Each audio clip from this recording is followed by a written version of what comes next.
There are a lot of ways that you can manipulate the line balancing chart to see the data in different ways. And some of these only pertain to mixed model scenarios. If you have a single model, some of these won't be relevant. When you create a mixed model scenario, by default, the only bar in the chart that will be shown is the weighted average bar.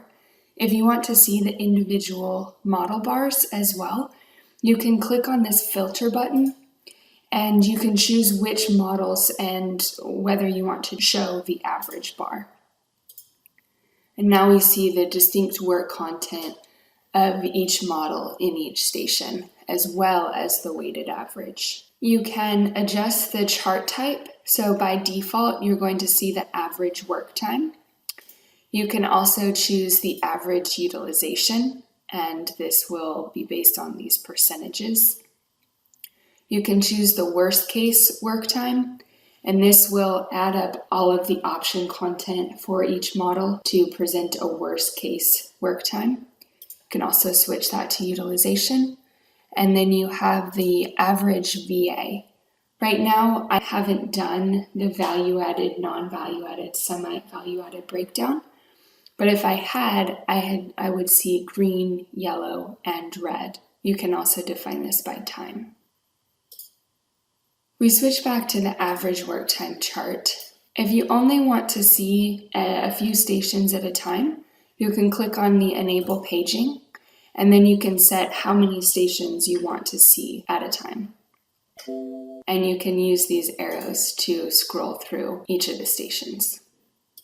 If you have multiple operators in any of your stations, then there are additional settings you can change.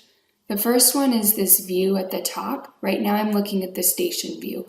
And what that means is in the spreadsheet, I see the list of activities that are assigned to the station as a whole.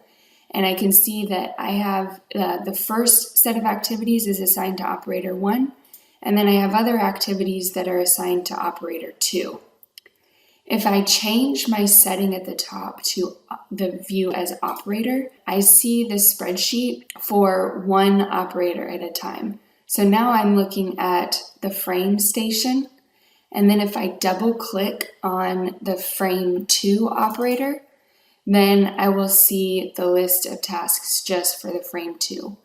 And I can see what is selected by looking at this drop down.